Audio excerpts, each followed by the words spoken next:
আমাদের বিএনপিকে তথা সবার আগে ছাত্রদলকে নতুন চিন্তার আলোকে তৈরি করা, এটা একটা সৃজনশীল চিন্তা। এবং একটা কথা আমাদের সবসময় মনে রাখতে হবে যে 24শে জুলাই গোটা বাংলাদেশের মানুষের মন মানসিকতা, সেই সঙ্গে তরুণ সমাজের মন মানসিকতার অনেক পরিবর্তন এনে দিয়েছে। এখন সবাই পরিবর্তন চায়, পরিবর্তন সর্বক্ষেত্রে চায়, রাষ্ট্রের পরিচালনার ক্ষেত্রে চায়, আমাদের চিন্তাভাবনার মধ্যে চায়। আমরা একটা নতুন বাংলাদেশ দেখতে চাই, এই চিন্তাটা সকলের মধ্যে এসছে। এবং এটাই এসছে যে সেই পুরনো ধাঁচের যে রাষ্ট্র কাঠামো, সেই রাষ্ট্র কাঠামো এখন আর উপযোগী থাকছে না। আমরা শিক্ষা ব্যবস্থা পুরনো ধাঁচের, সেটা উপযোগী থাকছে না। বিচার ব্যবস্থা উপযোগী থাকছে না।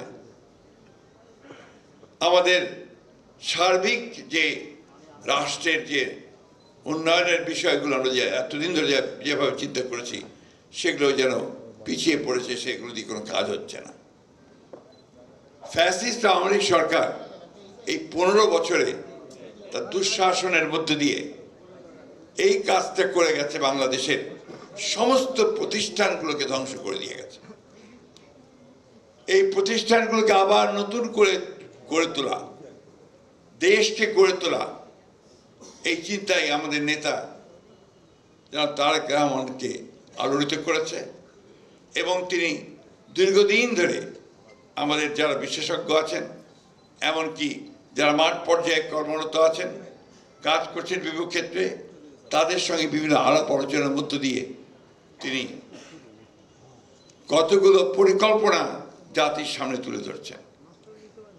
এবং এই গুরু দায়িত্বটা, এই পরিকল্পনার এই কথাগুলো, এই কর্মসূচিগুলো জনগণের কাছে পৌঁছে দেওয়ার যে একটা বিশাল দায়িত্ব, এই দায়িত্বটা তিনি প্রথমেই ছাত্রদলকে দিচ্ছেন এবং এরপরে পর্যায়ক্রমে অন্যান্য অঙ্গ সংগঠন এবং বিএনপিকে দেওয়া হবে। এই বিষয়টা কিন্তু বিএনপি রাজনীতিতে নতুন, কারণ আমরা যেটা জানি যে নির্বাচনের পূর্বে একটা ম্যানিফেস্টো তৈরি করা হয়। সেই ম্যানিফেস্টোতে আমরা কি কি কাজ করব ভবিষ্যতে দেশের জন্য আগামী 5 বছরে, সেই ম্যানিফেস্টো তুলে ধরা হয়। এখানে তার পূর্বেই যারা এই রাজনীতি করবেন, যারা জনগণের কাছে যাবেন, যারা দেশকে গড়ে তুলবার কাজ শুরু করবেন, তাদেরকে তিনি দীক্ষিত করে তুলবার কাজটি শুরু করেছেন। এটা নিঃসন্দেহে একটি অনন্য একটি প্রচেষ্টা, যেটা আমি মনে করি যে বাংলাদেশের রাজনীতিতে এটা একেবারে একটা প্রথম একটি কাজ, যে কাজটি হতে যাচ্ছে।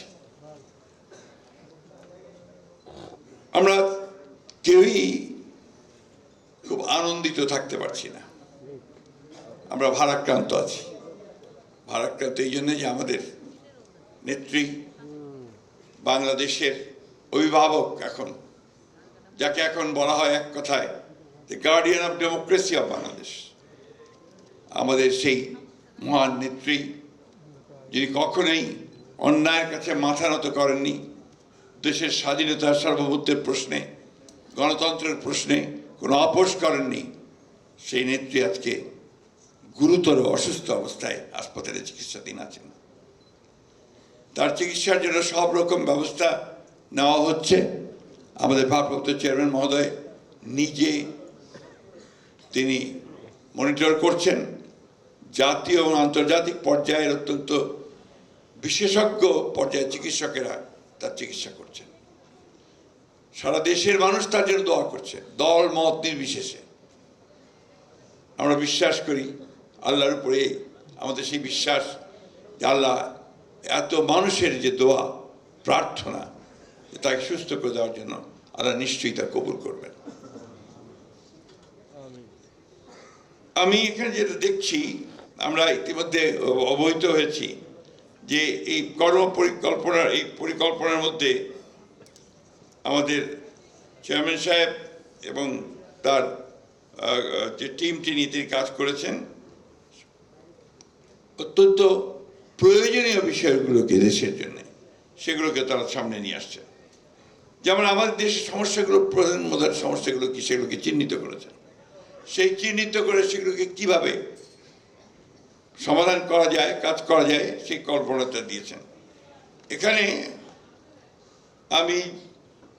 আমার কাছে যেটা মনে হয়েছে যে আমি আপনাদের সামনে একটু পড়তে চাই যে ক্ষুদ্র ও মাঝারি উদ্যোক্তাদের সহায়তা, তথ্য প্রযুক্তিতে নতুন শিল্প, মেধাভিত্তিক সরকারি নিয়োগ, উন্নয়ন প্রকল্পে কর্মসংস্থান সৃষ্টি, উচ্চশিক্ষা প্রতিষ্ঠানে প্রশিক্ষণ ও ক্যারিয়ার সেন্টার, চাহিদাভিত্তিক যুগোপযোগী শিক্ষা, বিদেশে কর্মসংস্থানের জন্য ভাষা ও দক্ষতা প্রশিক্ষণ, সবার জন্য ইন্টারনেট সুবিধা, আন্তর্জাতিক পেমেন্ট সুবিধা, প্রান্তিক জনগোষ্ঠীর জন্য কর্মসংস্থান, অপ্রাতিষ্ঠানিক অর্থনীতিতে সহযোগিতা, ব্যাংকিং খাতে স্থিতিশীলতা, জবাবদিহিতা, সম অধিকার অন্তর্ভুক্তি।